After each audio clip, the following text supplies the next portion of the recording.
pleasure to be here. I'd much rather be in Antwerp today than in London because I've got two guys going against each other. So I stay away, let them play, and then I go to London on Tuesday. And I'll be helping Novak and also Matteo from there on. So let's see if we can get both of those guys through to the finals.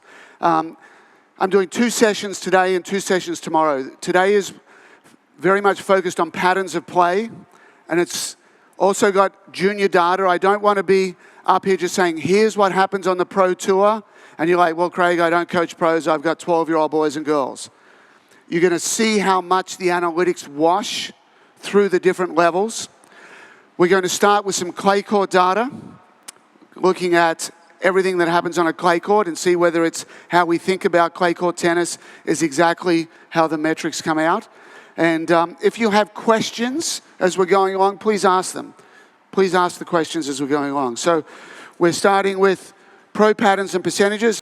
Tennis analytics first started in 1991. Before 1991, we have nothing. All those great matches in the 60s, 70s, 80s, no one was sitting on the side of the court. No one was recording anything. From 1991 to 2010, very primitive data, 7 line items. 2010 to 2015, it gets better. Now, 2015 to 2019, we're doing a lot more research in our sport. We're understanding it a lot better. Historically, the way that we've done it is we have the practice court and we go and practice and we have opinions. And we're like, well, we should hit more backhands. No, we should go to the net more. No, we should hit more forehands. We survive on opinions and we guess what works. And then we go to the match and see if those things on the practice court work. We don't have to do that anymore. We can flip it. And that's what today's all about. We now go to the match court and we understand what is happening in the match, and that will help organize our practice court. That will help us rethink our sport, and it will also help us have better drills, give our juniors a better chance of winning. Clay versus hard. How is clay different? When we talk about clay court tennis, whether it's anywhere in the world, rally length, consistency, shot tolerance, repetition, patience, grinding, and the Spanish system, love that last one, suffering. Every 12-year-old kid wants to suffer, don't they? Give me some suffering. Points are longer on clay, right? Yes? Points are longer on clay. Are you sure? Are you sure? Are you sure that they're longer on clay? This is one of the questions that when I look at analytics, and again, my background is not statistics. I almost failed math in high school. I don't like math, I don't like stats, I don't like any of that side of it. I have a journalism degree. My first job out of high school was working at a newspaper. I'm not in this because of the statistics. I'm in it because I want to help players win and to figure out, is it better to hit a forehand or a backhand? Is it better to go to the net or stay back? The numbers. The numbers are the language of winning. So for our wonderful clay courts, which I can see out the back here, we have an idea that clay court tennis is all about longer points. So I was a little crazy one day. I said, okay, let's have a look. Let's have a look how different it is. Clay's, as we think, it's obviously a lot longer. So clay court rallies are here, hard court rallies are here. But I don't know the number. I don't know how different they are. So I looked and compared Roland Garros in 2016, 2017, and 2018 versus the US Open. At the 2015 Australian Open, I sit down at my media desk and I have a terminal in front of me. And for the very first time, IBM cut up rally length.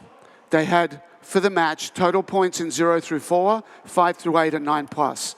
2015 was the first time I saw it.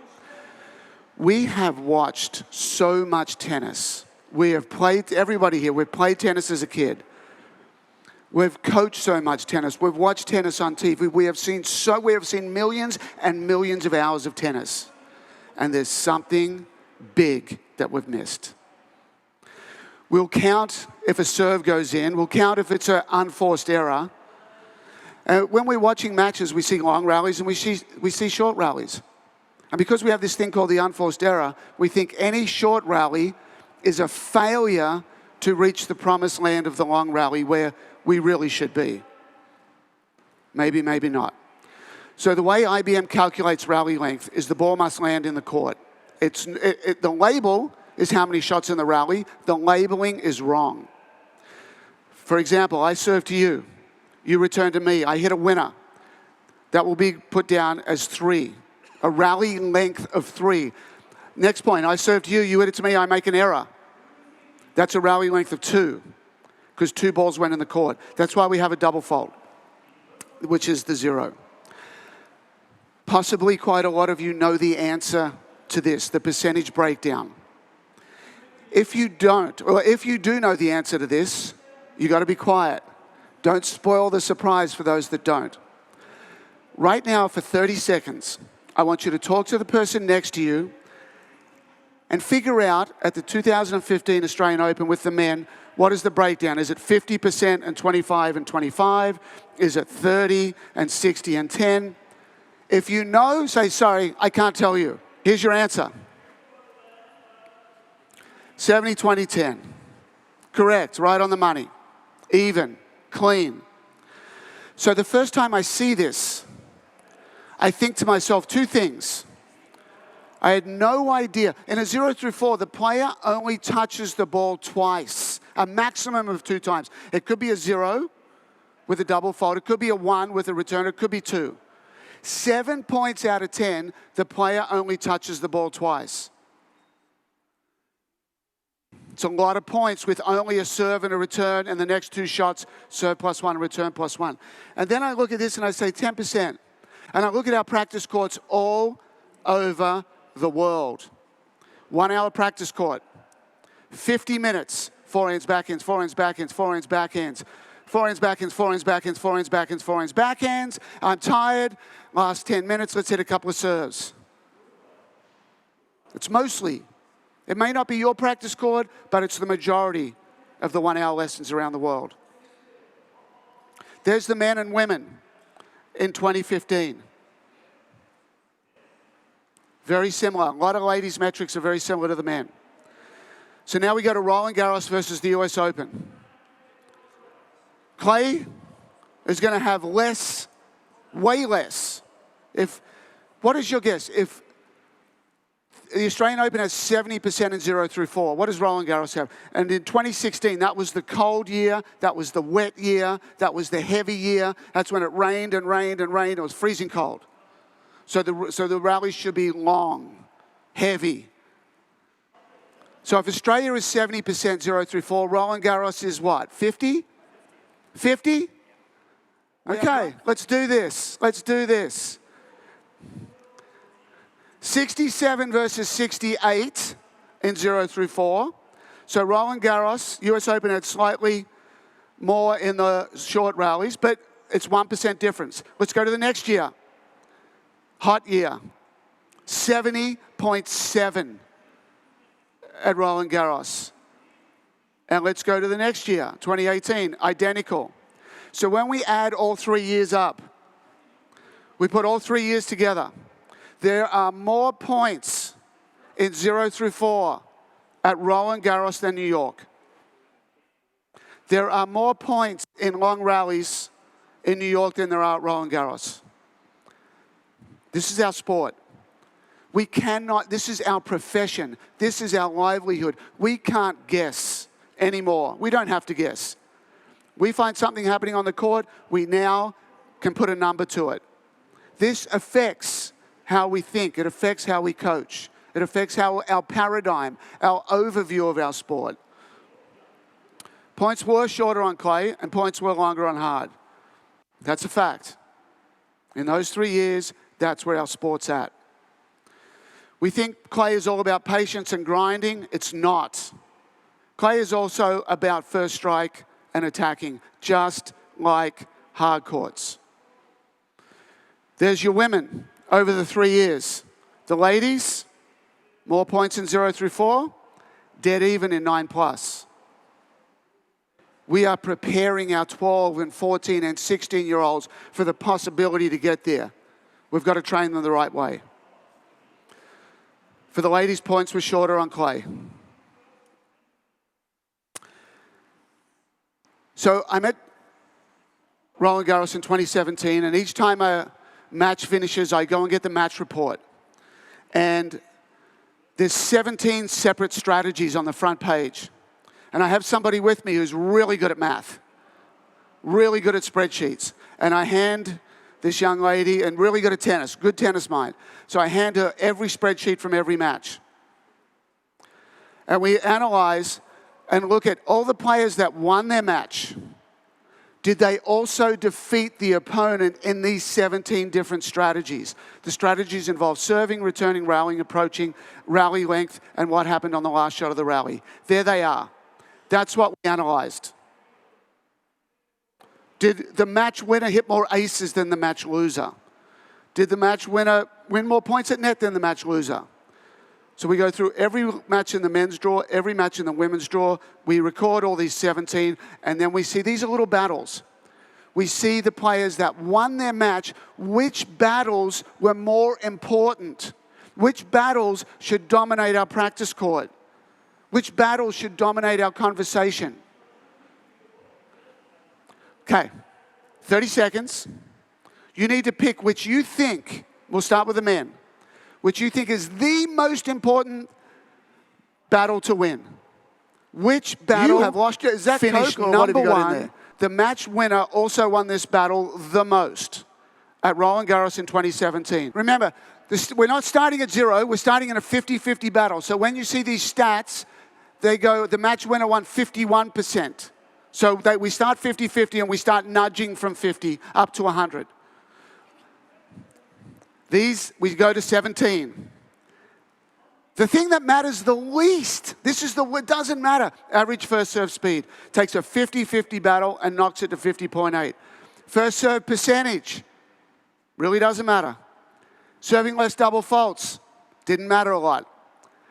Hitting more winners. Didn't matter too much. I mean, this is 11 through 17. All right, let's go now.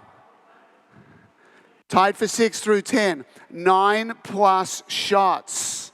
Long rallies. Finished 10th. Oh, but we love it out on the practice court. Rally, rally, rally, rally, rally, rally, rally. What we learn is the longer the rally goes, the more even the final outcome becomes. The number one correlation between winning a match at Roland Garros in 2017, the battle that the match winners won the most, was 0 to 4. It doesn't matter if you're at Roland Garros. It doesn't matter whether you're in Antwerp. It doesn't matter if it's 2 kangaroos playing on the dark side of the moon. And baseline points exist in 0 through 4. When the ball comes back for the third shot for the serve +1, that's a baseline point. 9+ rallies, which we guess was so important on clay. And we go and do so many long rallies. 100 balls cross court. Comes in 10th for the men and 14th for the women. Who really cares? That 50 minutes that we spend out of 1 hour needs to shrink and be less. Be less. We're not getting rid of it altogether. We need to have consistency. We need to have it. When we start with beginners, it's the first thing we do. Beginners must be consistent. If you can't hit 4 balls in the court, who cares? But as we compete, as we get better, as tennis becomes serious for us, as we invest time and money, 9+ drops. What is the most common rally length on clay? So we have 7-shot rallies. We have 12-shot rallies. We have 40-shot rallies. Which is the most common? The math term, I didn't know this until a while, it's called the mode. Which basket is the most full? Is 7-shot rallies the most full on clay? I asked Novak, the end of 2017, we're in LA, we're getting ready for 2018. I'm showing him, I'm like, Novak, do you want to see what I do? He's like, sure. So I show him a bunch of this stuff. He's really into it. I go, Novak, what's the most common rally length you play? He's like, oh, Oh, I don't know the answer to this. Oh, let me have a think about it. Well, I do this and I do that. And then he goes, 4. Novak says 4. So I say, Nick Bollettieri, Nick, what's the most common rally length in tennis? He says, what? It took me 30 minutes to explain what a rally length meant. So Nick says 4. He goes, okay, 4. Hit a winner, doesn't matter. No, Nick, if it's not a winner, it comes back. Nick says 4. Novak says 4. The majority of you say 4. We have played our sport. We have watched our sport for this group here, we have millions, let's call it 1 million. We have 1 million hours. Here we go.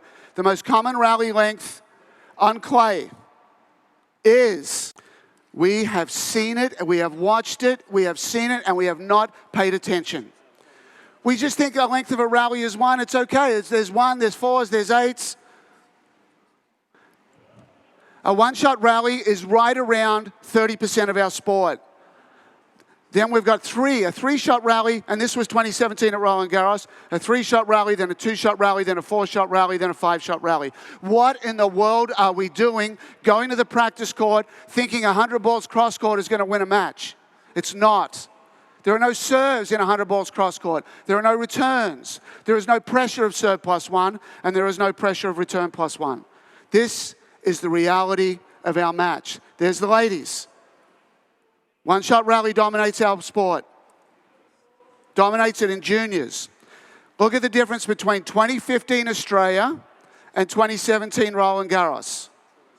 It's the same. Everything's about the same. 4-shot rallies. 4-shot rallies, 7.5. If you double 7.5, you get 15. If you double 15, you get 30, which is about where it's at. So for everybody here that said a 4-shot rally happens the most, you are, I'm not good at math. 7.5 to 30, is that 100%? 300%? You're 300% away. You're 300% away. You aren't even in the ballpark. Average rally length. I don't really like average that much, but again, it's another way for us to compare and understand our sport. Average rally length, 2016 Australian Open, 2018 Roland Garros. It's the stinking same. For the ladies, 2016 and 2018, Roland Garros was slightly shorter. We think women's tennis is all about long rallies and backhands, and it's not. Oh, now we've got the king. Let's bring the king up. The king of clay. Mr. Long Rally himself. So what we looked at, 23 Masters matches in 2017 and 2018, Monte Carlo, Madrid, and Rome. This guy was a beast. He won 21 of these matches and lost 2. This is Rafa, being Rafa, in Madrid, in Rome, in Monte Carlo. What do we got? Single-digit rallies and double-digit. So now we go 0 to 9, single-digit, 10 plus. 84% is single-digit rallies. Rafa dominates clay not because of 12-shot rallies or 20-shot rallies or 30-shot rallies. Where did he win a higher percentage of points? In single-digit or double-digit? 60% in single-digit, 58% in double-digit. There is nobody on the planet better at double-digit, and he's better in single-digit. We're now going to go and look at some points. Matches broken down to sets, games, and points. We analyze points. Points are the building blocks. Your junior comes to you and says, Coach, I want to be number 1 in the world. You show them the slide. You show them, well, here's 2010 to 2018. The number 1 player in the world wins 90, right at 89, 90% of all matches that they play. Very dominant. Very difficult to achieve. You want to be number 1 in the world, you've got to be almost perfect. 9 out of 10. So the kid says, all right, Coach, I got that. So I've got to win 9 out of my 10 matches, but when I'm playing the points, I got to win a lot of points there. I got to win. If I got to win 90% of my matches, I've probably got to win 80% of my points. 70% of my points. 60% of my points. Surely I go 50-50 and I got to go high. I'm number one in the world. The number one player in the world this year, last year, the year before, the number one player in the world wins 55% of their points. They take a 50-50 battle and they nudge it to 55-45 and you're one. You're one in the world. Back in 91, 96, 2000, 2001, the guys that finished number one in the world took a 50-50 battle and nudged it to 53-47. So the first thing that we must teach our juniors is we play a sport of errors. The pro level, it's 70% errors. Juniors, probably 80% errors. But when we play our matches, losing 45% of all points you play will put you at number one in the world. And what happens for our juniors is they win a point and they're happy. And they lose a point and they're sad. I was just in Milan last week. So it was a combination of working with the Italian Federation and helping them with the next gen. And they also have this tournament because it's like the next gen. So it's under 10s, under 12s, under 14s, under 16s. And the whole country comes together for the kind of the national next gen championship. And they got, day one, I got two boys. I walk in, I watch two boys playing in the under 12s. Second game, one boy's crying his eyes out. His serve gets broken. He's bawling. Then the next game, the third game, this guy gets broken and this kid's crying. That kid's crying, that kid's crying. And the next match, it was the same. Tears and tears and tears and crying. And they lose a point and they're like this. And it was heartbreaking. We need, when we start with our players, we need to sit them down and say, you're going to lose points and it's going to be okay. You're going to lose 45% of all points you play and it's a great day at the office. Emotionally, these players are stuck on, I won the point, I'm happy, I lost the point, I'm sad. And we need to show them these numbers and show them the reality. You're going to lose a lot. Top 50, percentage points won. True or false? More than 20% of the top 50 last year lost more points than they won. Can't be true. It's not possible. This is the top 50. These are the best players in the world. If you are ranked between 41 and 50 in the world, you will lose more points than you win. We play a sport of errors and we play a sport of insanely small margins. 1 point here, 1 point there is everything. A great drill to do with two players to help them understand how important 1 point is. Have them play practice sets. Say, this afternoon, Friday afternoon, we're all playing practice sets. But we're going to toss a coin. And whoever wins the coin toss gets a card. And give them a little joker card out of a pack of cards. Give them the joker card. And tell the player, you can use this joker card anytime you want in this set, and you get the point for free. You don't have to play the point, it's yours. 3-all, 30-40, there it is. Break a serve, don't have to do it. Show them the importance of 1 point. Then, the next week, flip the coin, and whoever wins it gets 2 joker cards. And all of a sudden, an even battle becomes very uneven with 2 joker cards. 2 points can change everything. The top 10 average winning 53% of their points. The top 50 average winning 51% of their points. Our juniors, if we were to go, which is a really good experiment for you, go back to your club, go back to your juniors, go to the parents and say, what percentage of points do the top 10 in the world win? What do you think they'll say? What do you think a 14-year-old boy will say? Top 10 in the world are probably winning 70, 80. So if they think that, they think they've got to win 70 or 80%. So we're trying to understand why they get so disappointed, why they defeat themselves, why they leave our sport, because it crushes them, because they don't know the numbers of matches. They don't know what matches are built on. Show them this. This presentation I give to Bart. Bart gives it, it's all online, it's all for you. Use this presentation as an asset and take screenshots and deliver it and share it. Share it with all your players, share it with your parents. Share this one. And say, in 2016, Ivo Karlovic had a pretty good year. $1.2 million, thank you very much. He won 50% of his points. $1.2 million. $1.2 million is a success. 20 in the world is a success. 50-50 is not perceived as a success. In fact, Karlovic won 4,612 points. Karlovic lost 4,611. That's our sport. That's why we must know the best patterns of play so that we can gravitate to the higher win percentages. I think I mentioned it just earlier. When a point ends, I want you to forget about unforced errors. Don't even mention it. It's gone from your vocabulary. I'll tell you how the unforced error started. It's early in the 1970s, 1972. Indian Wells. CBS is there. And they're recording it, and they look to baseball, and they say, baseball uses stats. We don't have any stats. Let's just make something up. So they asked a guy there, a young guy that's really good at stats and is involved in tennis, and says, can we copy the error from baseball into tennis? It's like, yeah, we'll make it an unforced error.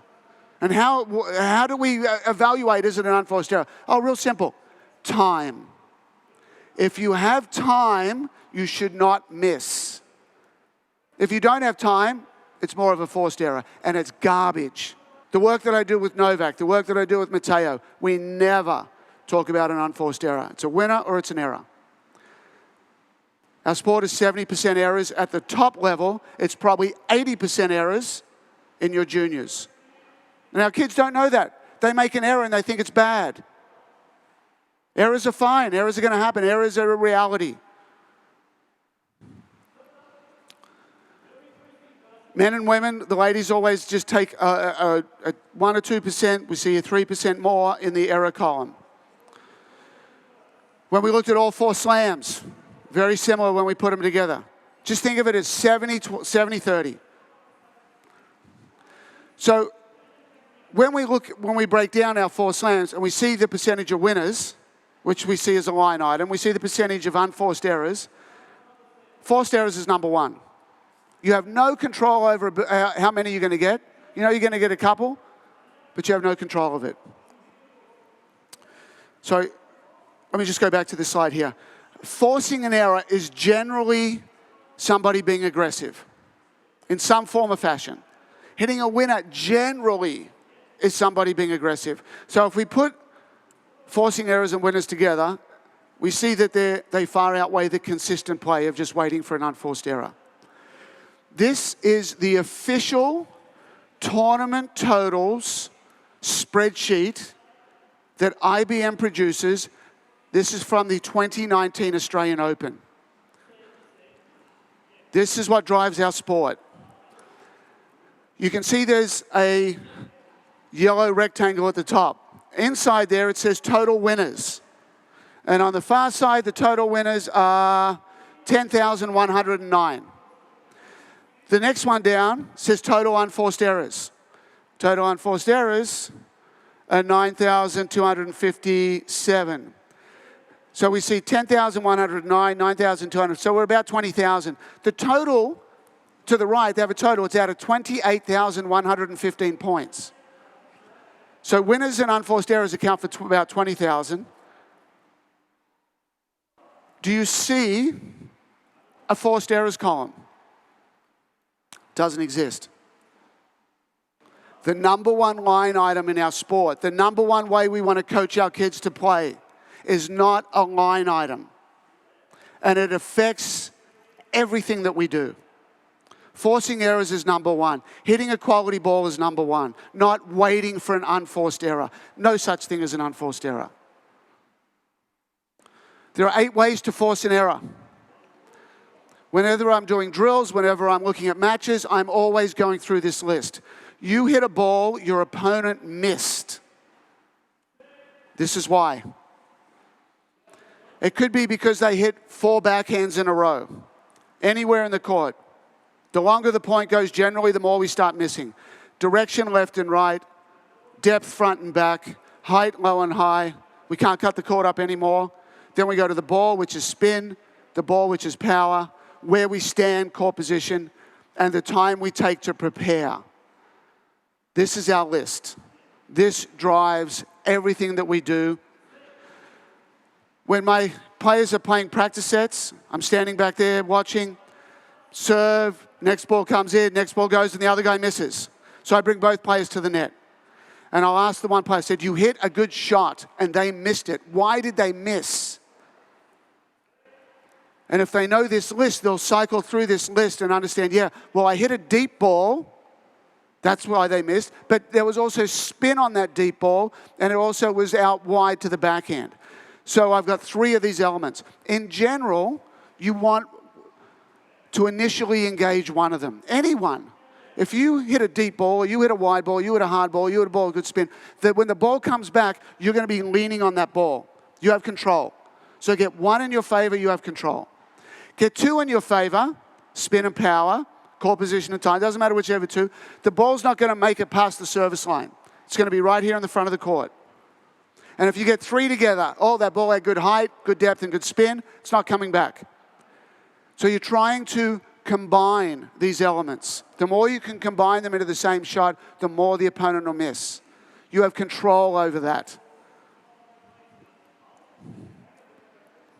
Our old mantra, the old way we used to talk about our sport, before analytics, before 1991, don't miss, don't miss, don't miss. The data suggests there's a better way to think about tennis.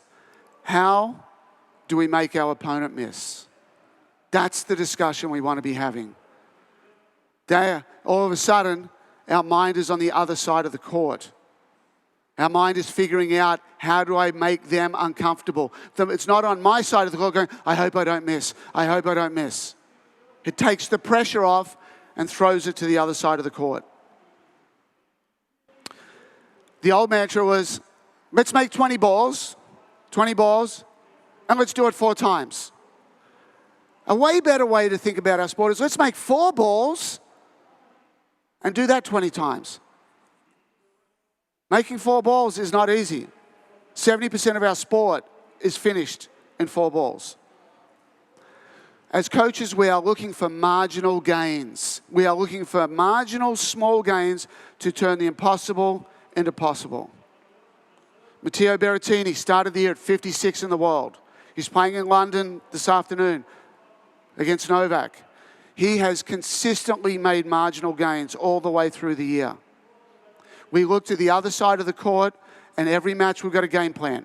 Every match is about figuring out the opponent. Where does the opponent want to serve on break point? What is their favorite patterns? Where do they break down? Where do they produce the most errors? And Matteo, you love to be back, but we want you to come to the net. Please come to the net. Please mix in serve and volley. And he's made these marginal gains, which has got him to where he's at. The baseline is all about patterns. We think it's about consistency, and yes, there's an element. I have 2 kids, a 12-year-old boy and an 8-year-old girl. And they both play soccer. They love soccer. Dad's in tennis. They don't like tennis so much, but they love soccer. But now my boy's starting to come to tennis a little bit and wanting to play. So the only thing that matters, we'll put him in the beginner category, the only thing that matters is consistency. I hope he can hit 4 balls without missing. And all of a sudden, that gets better and better and better. When we start with consistency. But as we get to tournament play, it's all about patterns. The baseline for a lot of us is a happy place. When we play social tennis, hey, let's go play some tennis, okay? We go to the baseline and we rally and we hit forehands and backhands. That's what we do. That's fine. Social tennis is all about the baseline. And then we go to matches and we stay in the same place. The baseline is one of the toughest places on a court to form an advantage. The very first time I saw this, I was coaching a player at the 2012 US Open, and I saw this spreadsheet. And I kept the spreadsheet because it affected me from that moment on with how I coach tennis. There are 128 players in the draw. This is the official US Open 2012 tournament stats. It's from IBM. On the far right column is baseline points won. This red line has 7 players in there, above that red line. Baseline points won. The number one guy was Nishikori. He won 57%. Then Djokovic was at 54. Ferrer was at 53. Simon is at 52. Monaco is at 52.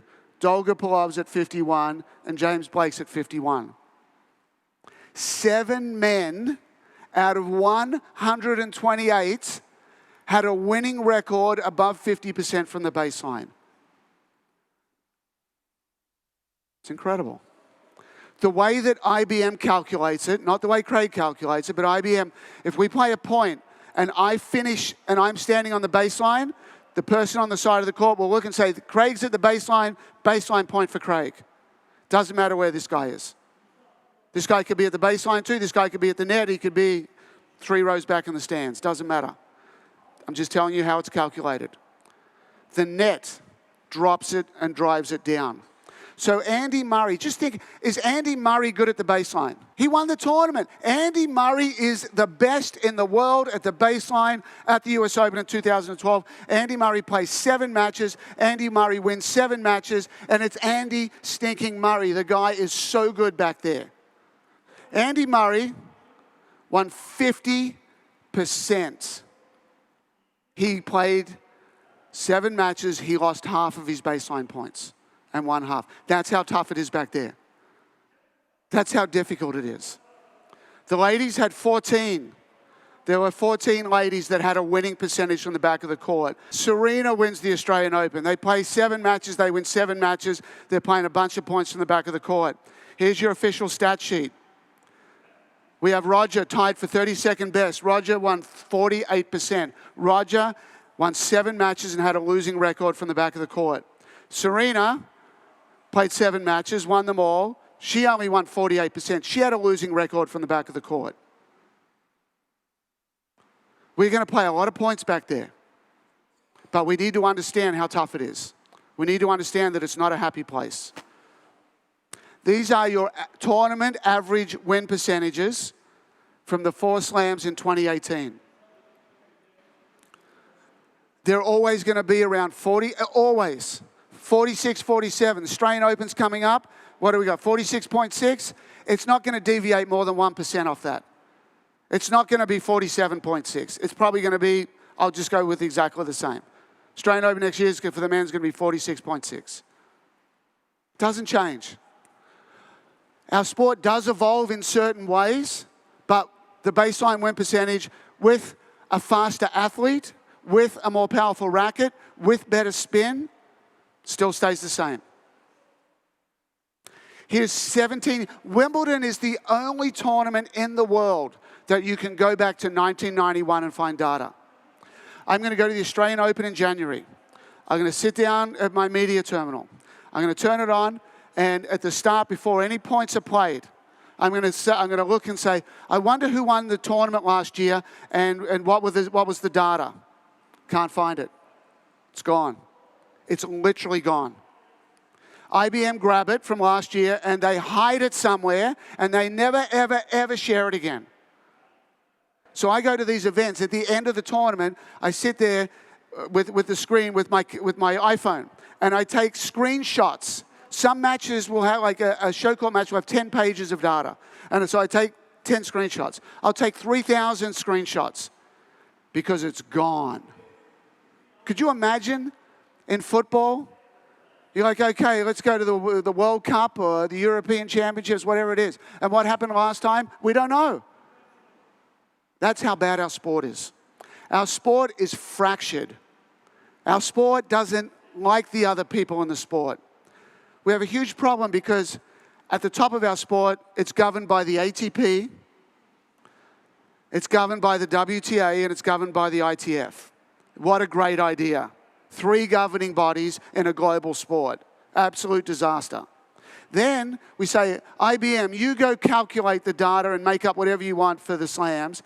And Infosys, you guys do it for the ATP Tour. And SAP, why don't you do it for the WTA Tour? And Hawkeye, why don't you do it, but we'll never get any of the data anyway.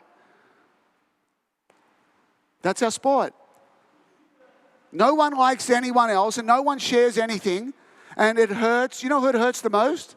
Us. We go to these courts to coach our kids, and we are not coaching them correctly. We do not know what happens in a match. We must know this data to organize our practice court correctly. Here is 17 years. 17 years. The only place you can get it is at Wimbledon. This is your average baseline win percentage for the men and the women. What you will notice is that it hardly changes. The next 17 years are going to look very, very similar. They're going to be identical. We'll finish with this slide. So IBM will put up three strategies. We have a baseline strategy. We have a serve and volley strategy. And we have I finished at the net strategy. So go and ask your 12-year-old girls, your 14-year-old girls, your 14-year-old boys, go and ask them which will have the highest win percentage. Which one will they probably say? Baseline? Hey, coach, you go, coach, every time I come for a lesson, you stick me at the baseline, and I hit 100 balls cross-court, and you tell me it's a good thing to do. It has to be baseline, right? Baseline's my happy place. The world hates serve and volley. We're going to get to that later. The world hates the net. Oh, you can't come to the net because the rackets, the athletes, and the strings. There's your average win percentages. The baseline is always underwater. The baseline is a really tough place to get a win percentage. The net, great. The net's great. The net's right around 2 out of 3. Serve and volley's great. But globally, we listen to these people on TV and the commentators and the discussion and this and that, and all of a sudden, 5 people out of 100 with a crowd and a herd mentality say, you can't come to the net in today's game. And it's so wrong. It is so incredibly 100% wrong.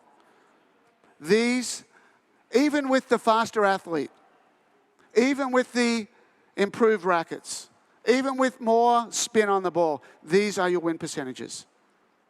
This is our sport.